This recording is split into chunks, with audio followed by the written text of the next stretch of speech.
Haleluya, haleluya, haleluya. Salam saudaraku, ratapan 3 ayat 22 sampai 23. Sebab kebaikan Bapa Yahweh tidak pernah berhenti, rahmat Bapa Yahweh tidak pernah berkesudahan, selalu baru setiap pagi. Begitu besar kasih setia Bapa Yahweh di dalam kehidupan kita, dimanapun kita berada. Renungan pagi KPI Mayim Kaim pada hari Senin tanggal 28 Maret 2022 atau pada tanggal 25 Adar 2 5782.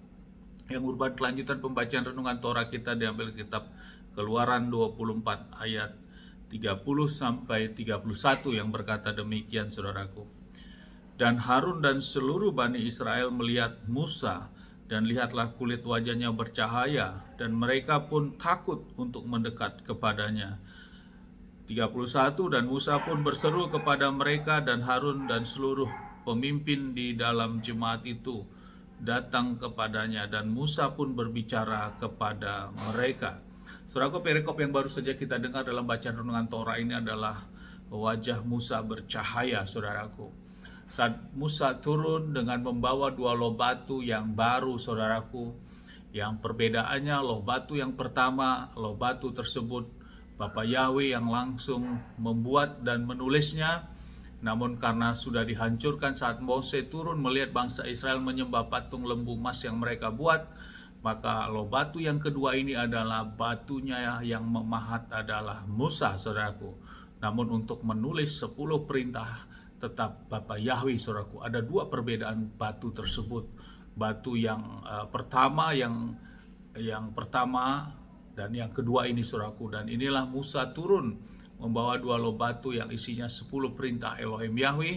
Dan saat turun itu, karena Musa terus bersekutu kepada Bapa Yahweh, dan dia memancarkan wajah yang bercahaya bersinar, saudaraku, sehingga menyebabkan bangsa Israel pada waktu itu tua-tua dan merasa ketakutan melihat Musa seperti itu. Saudaraku, yang menjadi renungan inilah menyatakan bahwa keintiman atau kehatan dengan Bapa Yahweh memiliki perbedaan, saudaraku. Dan ini merupakan gambaran seperti halnya Mose yang terus intim dan melekat kepada Bapa Yahweh. Dan tentu hal yang sama juga bagi kita saat ini, saudaraku. Ada perbedaan tentunya. Dari keadaan fisik juga berbeda, saudaraku. Kemudian yang kedua menjadi renungan, mereka semua datang kepada Musa, saudaraku. Ini adalah mental mereka saat mendengar Musa turun, saudaraku. Berbeda dengan yang pertama bahwa mereka membuat patung lembu emas. Namun yang kedua ini mereka semuanya datang di dalam ayat 31-nya. Dan Musa pun berseru kepada mereka, dan Harun dan seluruh pemimpin itu dalam jemaat itu datang kepadanya, dan Musa pun berbicara. Mereka datang karena mereka ingin tahu apa yang harus mereka dengarkan dari Bapa Yahweh melalui Mose, saudaraku.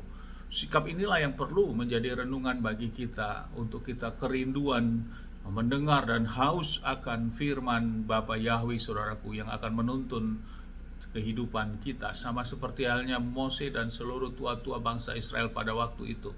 Mengetahui Musa turun, mereka juga terus datang menyambut, saudaraku. Dan Musa berbicara, dan disitulah mereka mendengarnya, saudaraku. Saudaraku, hal ini yang menjadi sesuatu motivasi tentunya bagi kita saat ini dalam kita menjalani kehidupan. Kita terus mau datang dengar firman Bapa Yahweh, saudaraku, yang tentunya kondisi sekarang banyak sarana yang sudah Bapa Yahweh berikan lewat multimedia atau media-media elektronik yang ada. Dan ini merupakan kerinduan dari kita untuk mau terus mendengar akan dafar Elohim atau firman Bapa Yahweh. Karena lewat firman inilah maka terang jalan-jalan kita akan terus dibukakan, dan iman kita terus ditambah-tambahkan, saudaraku. Dan kita tidak terombang-ambing dalam menjalani kehidupan ini. Mari, saudaraku, kita sama-sama berjuang untuk melakukan seperti bangsa Israel dan tua-tua ini. Begitu mendengar Musa turun, mereka langsung juga datang dan rindu untuk mendengarkan kebenaran itu. Sukses besar buat kita semua. Mari kita maju terus dalam iman, dan jangan ragukan, saudaraku, inilah waktunya kita untuk sama-sama berjuang terus untuk datang mendekat ke hadirat kemuliaan Bapa Yahweh. Dari tempat ini sama-sama kita berdoa, Bapa yang memberkati dan melindungi kita semua dimanapun kita berada, Bapa yang menyinari wajahnya kepada kita, memberikan kita kasih karunia, Bapa yang menghadapkan wajahnya kepada kita, memberikan kita damai sejahtera. Apapun yang kita kerja lakukan sepanjang hari, semuanya menjadi berhasil.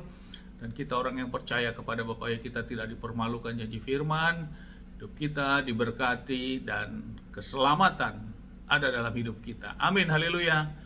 Shalom saudaraku.